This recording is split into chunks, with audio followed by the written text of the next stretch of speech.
Izumi gets the girl. You know, that is very, very rare. It really is. When it comes to average anime nowadays, usually we don't get to see a scene like that at the end of an episode. And I just want to take a moment to say, I'm actually really, really happy the writer of Parasyte decided to do something like that. That really is shocking. It is. And I also compliment Madhouse for, I'm guessing, even putting a scene like that in the anime, because we know how the new regulations are when it comes to censorship, and to see how that scene was in this episode, yo.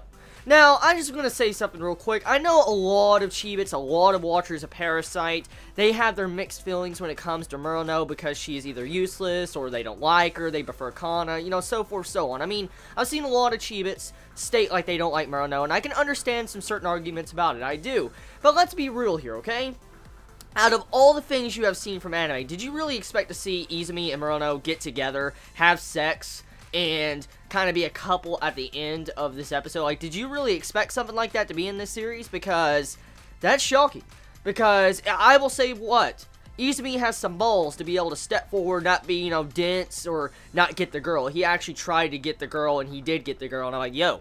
So, that ending, just, it's good in a sense because of how it is different from a lot of things we see nowadays. Now, one thing I want to point out and say with this episode is that there's a lot of things building up in this episode, and I felt like the sex scene in this episode might have been hinting or foreshadowing a possible death of Izumi and Murano, because the way it was done, like at the end of this episode, it would make you think like this was their final parting gift before Izumi was about to die. And that's what the ending sequence really makes me think. Like, Izumi is going to go die. That's what he is going to go do.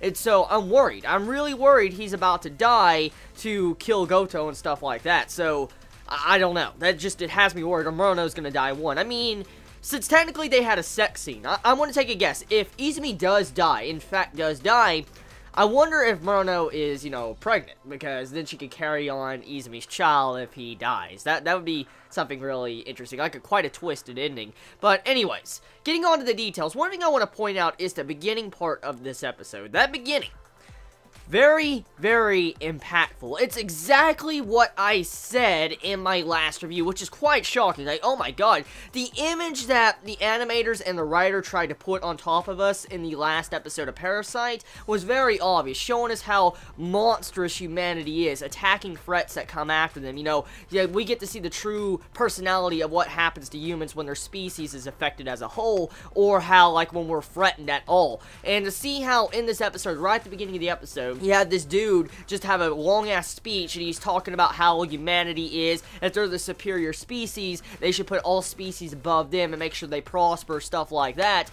And eventually the argument led to where humans are the real parasites, and then there's the title drop. Now, this right here is very, very deep if you think about it, because the way the dude went about mentioning how humans are, it makes a lot of sense. Like I said in last week, humanity in the last episode was just shown to be completely cruel monsters, killing parasites one after another. It was like a slaughter. It was like animals running away and getting shot one after another. That's what was going on in last week's episode. And the real reason why it led to this was because humanity as a species was threatened. And to safeguard humanity, they decided to, you know, kill off the threat. And that is a very active thing that happens in today's society. If there's anything that threatens humanity, us humans will try to eliminate that threat completely. And to see how this dude that was actually a human at the end of the day was discussing how, like, environmental procedures are being done, like how humans, you know, they're fixing the environment, or they're saving, you know, animals and stuff like that. That's for their own twisted gain or schemes. That's why humans are saving certain things.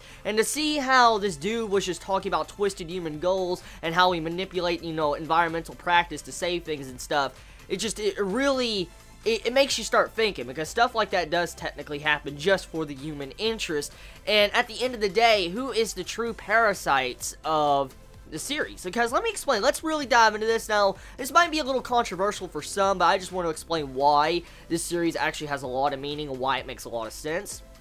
As a species, us humans, we actually could be considered a parasite on this planet. Because look at what we do today in today's society. We cut down trees, we barely replenish. Different animal species are going extinct because we're cutting down forests and stuff like that. You have to where the environment's becoming polluted because we're putting, you know, carbon monoxide in the air, and we're, you know, putting gas and stuff in the air where it's causing the planet to die slowly and giving, you know, global warming and stuff like that. I mean, we're slowly killing our own planet, and that was the main ideal of what this dude was talking about. He was saying how we are parasites to the planet. We are killing this planet slowly, and the parasites are a saving factor when it comes to this planet, because the parasites being here would mean that it would devour humanity and would kind of decrease the population slightly, where humanity doesn't grow at an exponential rate and destroys the planet that they're on. And that is happening today. That's what happens today in our society. Our planet's dying slowly. I mean, you can believe what you want, but our planet's dying slowly because of different choices that humanity makes. And to see how this writer of the series decided to dive into something like that and say, like, how we are the parasites of the planet, just like, damn. I love that. I fucking love that. I love writing like this. Like, straight up. If you watched a lot of my reviews when it comes to Hunter x Hunter, Berserk, or, you know, Mario recently, you will know I love writing like this. And to see how the writing was done in this episode, I love it. You can say what you will. Like, I saw a lot of, you know, Chibits last week say, like, no, humanity's not, you know, like a parasite and stuff like that. I saw a bunch of Chibits saying that, and I understand your point of view, but at the end of the day, if you look at the big picture, not just in the schemes of the parasites, but the big picture, the dude has a point. He really does. We are the parasitic beast. Now, the second part of this episode, getting on to Goto. Goto, oh my god, what a freaking monster. Like, oh my god, like, he can guard himself. Like, he has this, like, armor, he can harden his cells, and he has armor, he can block and all. Like, he was blocking bullets and, you know, grenade launcher type thing going against him. He was just blocking, he was fine. And he said, like, he had armor over a majority of his body, but he does have holes, as he said. So he has some holes in his body to where he can be affected, but for a majority of it, he is fine. So I'm guessing when he got shot in this episode, like, you see how Goto gets shot in this episode, like, right in the back, where his back is.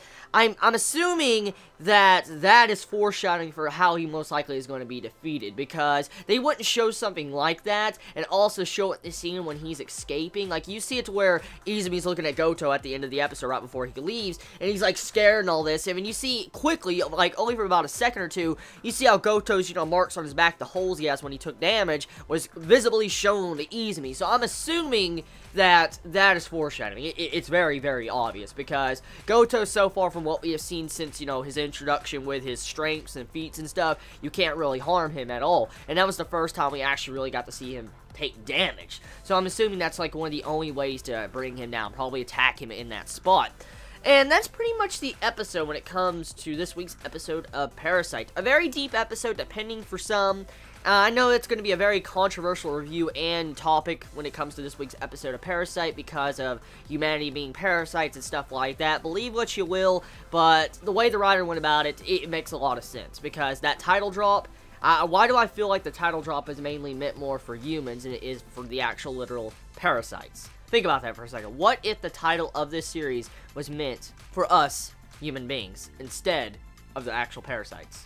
Let me know in the comments below. Y'all have a wonderful day or not wherever you live. Please be safe. Chibi out.